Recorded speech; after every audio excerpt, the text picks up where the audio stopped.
पाकिस्तान के x cricketer Hasan Raza ने यह कहा है कि जो बीसीसीआई और आईसीसी है वो मिला हुआ है और भारत के जो बॉलर्स हैं उनको एक अलग किस्म की बॉल दी जाती है जिससे सीम मूवमेंट भी ज्यादा होती है और जिससे एक्स्ट्रा स्पिन मिलती है उनको।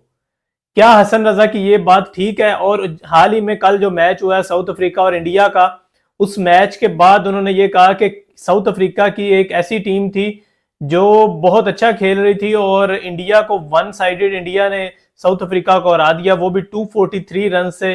तो उनका ये कहना था कि मैं अभी भी अपने मौकफ के ऊपर कायम हूं और मैं डटा हुआ हूं और मैं ये कहता हूं कि बीसीसीआई और आईसीसी को अगर दाल में कुछ काला नहीं है तो उन जो बॉल्स दी जाती हैं इंडियन टीम को उनका एक फेयर ट्रायल होना चाहिए और पता करना चाहिए, इस बात पे तहकीकात होनी चाहिए कि ये बॉल वही हैं जो बाकी टीम्स को दी जाती हैं। क्योंकि देखा जाए तो जितनी मूवमेंट इंडियन बॉलर्स को मिल रही है इतनी मूवमेंट किसी और टीम के जो बॉलर्स हैं उनको नहीं मिल पा रही। तो आज हम डिटेल में बात करेंगे कि क्या हसन रजा ने ये जो इंकशाफात किए हैं ये ठीक हैं या गलत हैं।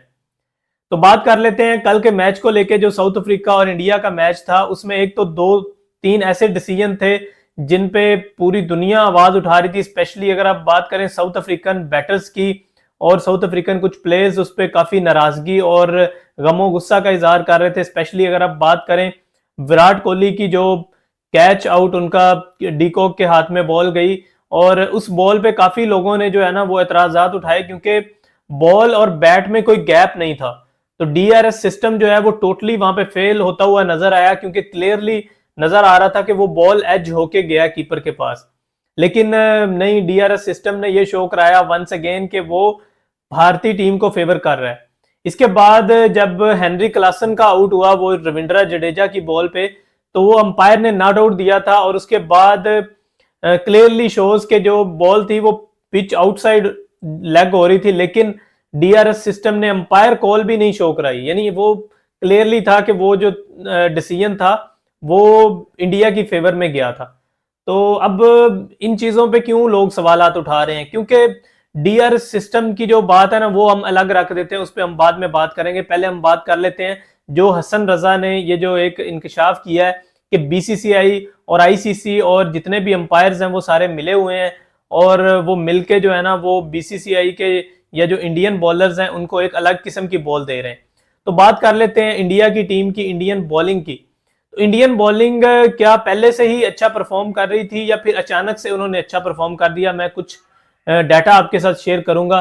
पहले तो हम वर्ल्ड कप की बात कर लेते हैं। इस वर्ल्ड कप में उन्होंने 5 बार अपने ओपोनेंट्स को जो है ना वो 200 प्लस पे ऑल आउट किया है। जिसमें आप बात करें अगर ऑस्ट्रेलिया की, ऑस्ट्रेलिया को उन्होंने 199 पे ऑल आउट किया, पाकिस्तान को 191 पे ऑल आउट किया, इसके अलावा इंग्लैंड को 129 पे ऑल आउट किया, श्रीलंका को 55 पे और कल साउथ अफ्रीका को 83 रन पे ऑल आउट किया।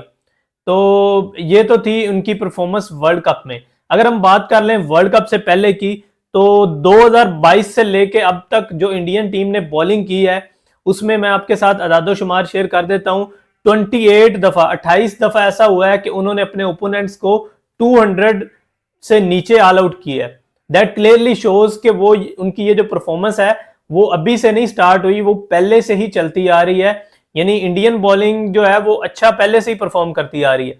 इसके अलावा अगर हम बात करें उनके बाद है बांग्लादेश की टीम जिन्होंने 20 दफा ओपोनेंट्स को ऑल आउट किया है, फिर श्रीलंका जिन्होंने 16 दफा, न्यूजीलैंड ने 13 दफा, अफगानिस्तान ने 12 दफा, जबकि वेस्ट इंडीज ने 10 दफा अपने ओपोनेंट्स को 200 से नीचे ऑल आउट किया है। अब बात कर लेते हैं उनकी 2019 से लेके 2021 का जो टेन्योर है उसमें क्या बॉलिंग रही।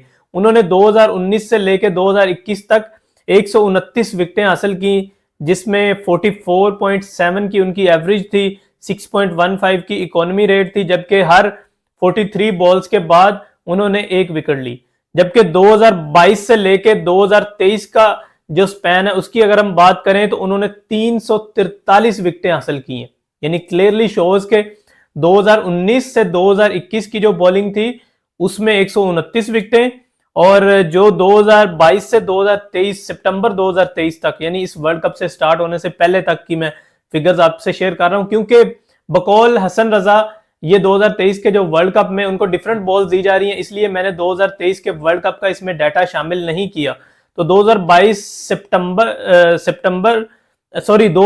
से लेके सितंबर 2023 तक का ये डाटा है।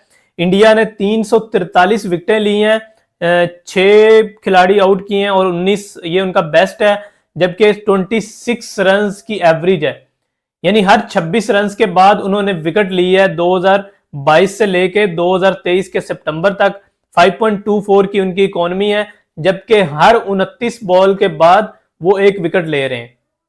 तो दैट क्लियरली शोज के 2019 से 2021 का जो एक टेन्योर था उसमें और 2022 से लेके 2023 का जो सितंबर है वहां तक का जो टेन्योर है उसमें एक क्लियर मतलब आपको डिफरेंस नजर आ रहा है। दैट शोज कि उनकी बॉलिंग ने इंप्रूव किया है, ना कि उनको एक डिफरेंट किस्म की बॉल्स प्रोवाइड की जा रही हैं बकौल हसन रजा। और मैं ये भी बता दूं आपको कि 2022 से लेके सितंबर 2023 तक उन्होंने 11 दफा 4 खिलाड़ियों को आउट किया है, जबकि 4 दफा उन्होंने 5 विकेटें हासिल की हैं। तो अब इंडियन बॉलिंग एकदम से इतनी अच्छी क्यों हो गई, अब इस पे भी बात कर लेते हैं। क्योंकि इंडिया पहले ऐसा कर रहा था कि 2 प्रॉपर फास्ट बॉलर खिला रहा था, जिसमें जसप्रीत बुमराह थे और मोहम्मद शमी को नहीं वो खिला रहे थे, मोहम्मद सिराज को खिला रहे थे, साथ में हार्दिक पांड्या होते थे, शार्दुल ठाकुर थे, स्पिनर यही थे जडेजा और कुलदीप। लेकिन अब इंडिया ने क्या किया, हार्दिक पांड्या क्योंकि इंजर्ड हो गए हैं, शार्दुल को भी उन्होंने बाहर बिठा दिए। अब मोहम्मद शमी करते हैं एक उनके प्रॉपर, यानी जब बॉल थोड़ी ओल्ड हो जाती है तो उनकी बॉल रिवर्स होती है। मोहम्मद शमी एक प्रॉपर बॉलर है, मोहम्मद सिराज एक प्रॉपर बॉलर है। इसके अलावा जसप्रीत बुमराह को तो हमें सबको पता है कि वो भी एक प्रॉपर बॉलर है, कुलदीप यादव एक प्रॉपर बॉलर है और रविंद्र जडेजा हैं तो ऑलराउंडर, लेकिन वो एज अ बॉलिंग ऑलराउंडर खेल रहे हैं।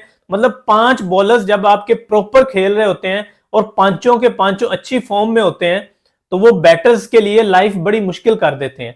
तो यही हमें वर्ल्ड कप में नजर आ रहा है, क्लियरली उनकी जो बॉलिंग है वो डोमिनेट करती हुई हमें नजर आई है पूरे वर्ल्ड कप में। और अभी तक मैं अगर आपको बताऊं तो उन्होंने 8 मैचेस में 75 विकेटें ले रखी हैं, 75 विकेट्स, और 19 की उनकी एवरेज है, यानी हर 19 रन के बाद वो एक विकेट ले रहे हैं और हर 25 बॉल के बाद एक विकेट ले रहे हैं, यानी दैट क्लियरली शोज के कितनी अच्छी बॉलिंग कर रहे हैं वो। इसके बाद साउथ अफ्रीका की बॉलिंग आ जाती है जिन्होंने 72 विकेटें ली हैं 8 मैचेस में। फिर ऑस्ट्रेलिया, न्यूजीलैंड और पाकिस्तान तीनों ने 57 विकेटें ली हैं। तो मेरे ख्याल से तो हसन रजा ये जो बात कर रहे हैं वो आउट ऑफ द माइंड, मतलब यार वो बंदा, मतलब मुझे तो समझ नहीं आ रही कौन सा सस्ता नशा करके ये बात कर रहा है।